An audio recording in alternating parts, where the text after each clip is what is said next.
All right, YouTubers, we're going to do some cooking. Let me turn the DirecTV off.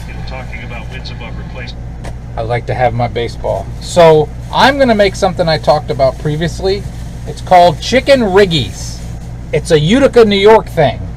And for this one, I might try to put the recipe in the descriptions.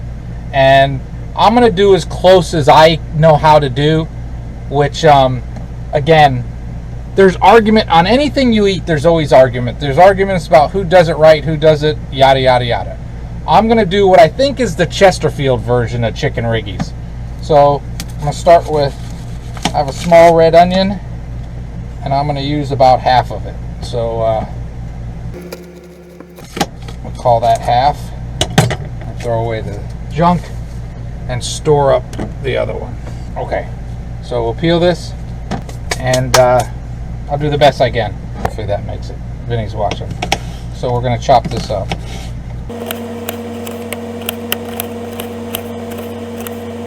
Maybe a little bit more. I'm not trying to make it too awful small, but I'm going to chop it down tiny bits. That makes sense. Just running a knife through a few of them. They're not going to be all uniform or nothing like that. Half of a small red onion, and we're gonna put it in the bowl. Okay, now I'm gonna do some garlic cloves. You can do however many you like. 2 or 3 normally is what most people would think good. Let's see how many I got. Okay.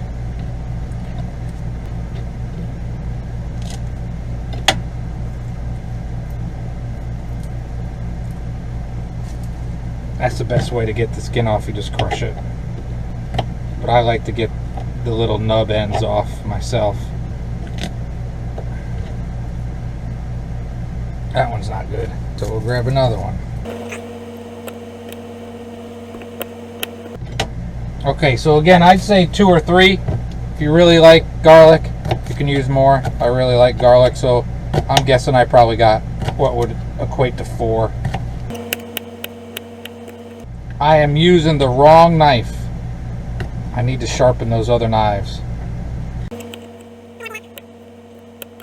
I'm not going super small because I'm chopping them. I like to taste the garlic. Chicken Riggies are pretty awesome. I haven't had them in years. And I've had them at that Chesterfield's place, and I've had a family member make a version of them before. So this is my best hope. In goes the garlic. Alright, then I got the sweet cherry peppers, and we're going to use a few of those. I'm going to chop these down a little bit. How many? What?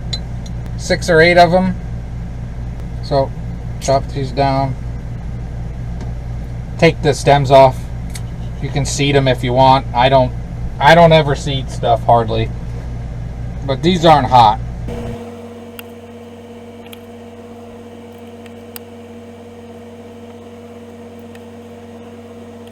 Again, this is RV cooking version of it.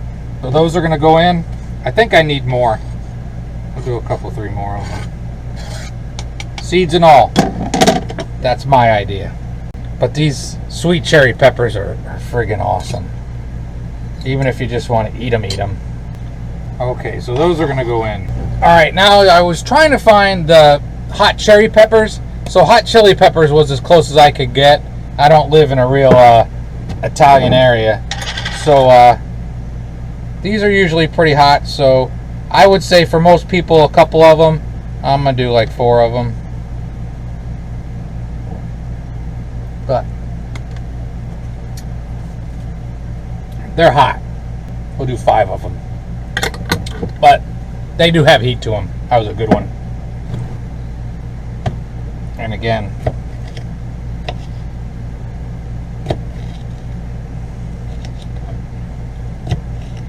if you want less heat, use less of them. But I like a little spice to my food.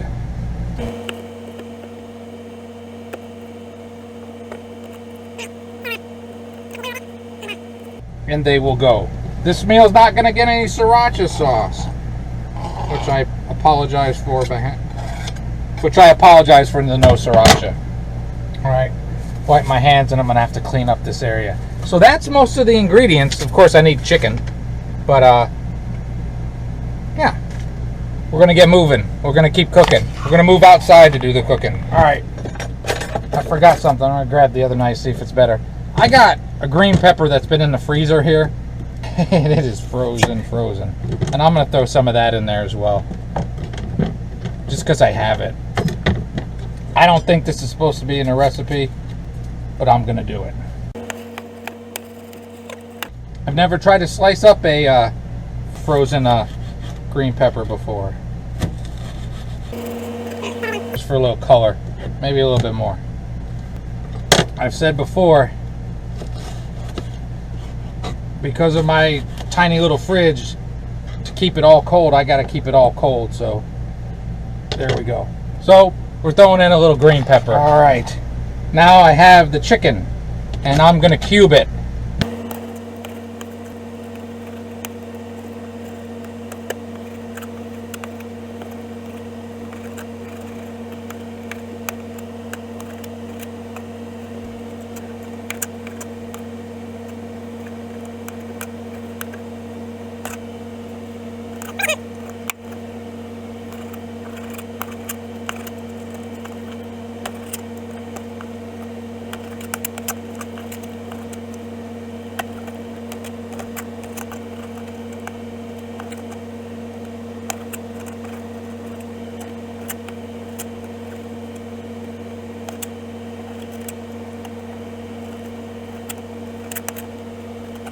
Alright, so there we go. I just proved I'm not a chef. My lack of knife skills should make that obvious. So now I'm going to wash my hands, and then we're going to move on. Alright, now we got a half a stick of real butter, and going to melt that out there in the pan, and we'll do the rest of the cooking outside. Alright, so we got the butter going, in goes the chicken. I wish this thing got hotter, but you do the best you can. And get the chicken going. Okay, right. Okay, so the chicken's going there, and I just put the water on for the pasta, for the rigatoni. All right, we're cooking a little. I should have made this at home. It would have been a lot easier to show you, but hey, it's in the RV, right? You can do anything in the RV. Now, for just some gee whiz stuff, I think some people do this and they use cream instead of what I'm gonna do. I think I'm not a big cream fan, like Alfredo sauces and stuff. I never eat Alfredo sauces. It's just a personal thing, and I think the way I'm going to do it's better than that. So yeah, this hot plate's as high as it'll go. I wanted to use the big pan because of what I'm doing, but it's not induction, and this hot plate doesn't seem to get quite as hot. So it would definitely go faster if the pan was hotter. Alright, I'm not happy with how this is going, so we're going to go into the Copper Chef. I got an extra pan to wash, but we're going to put the Copper Chef over here. And I'll put the water on here because it just wasn't getting hot enough in there. Alright, that's better. It's getting hotter. Much better. Much better. Okay. Alright. It's also windy out here. It's a little bit longer. It's so much easier in a house. But you can do it, RV. Alright. Chicken's getting close enough that now we're going to add all the stuff. The onions, the peppers, the garlic.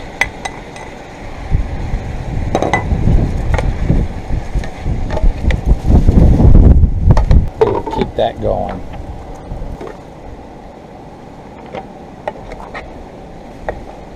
Okay, I'm going to get you a little closer because there's a lot of glare. Okay, so this is mostly cooked.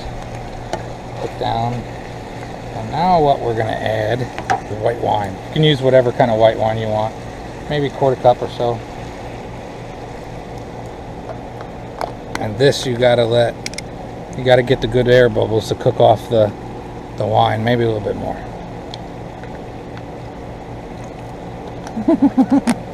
But you're cooking off the alcohol.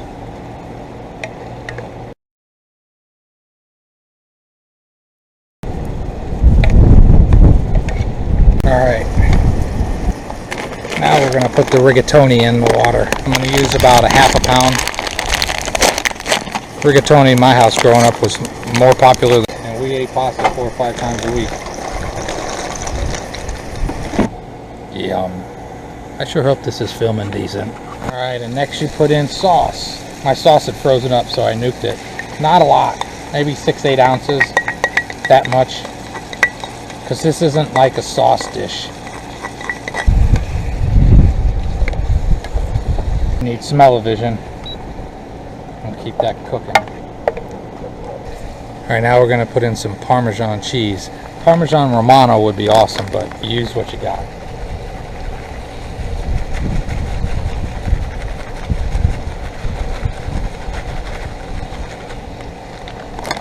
And this is very cheesy, so I'll probably add more too.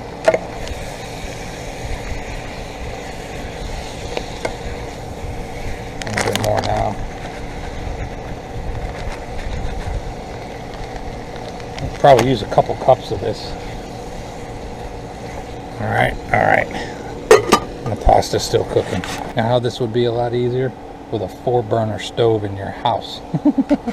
Alright, it's getting close. Pasta's about done. I'm going to strain the pasta and put it in there. Alright, we drained pasta. And it goes. A little bit more of the marinara that I have. Mix it up.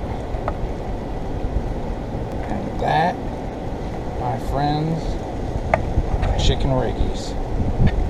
Utica style. Use a little bit more cheese, couldn't it? Can't get enough cheese. Alright, let's get some of this plated up.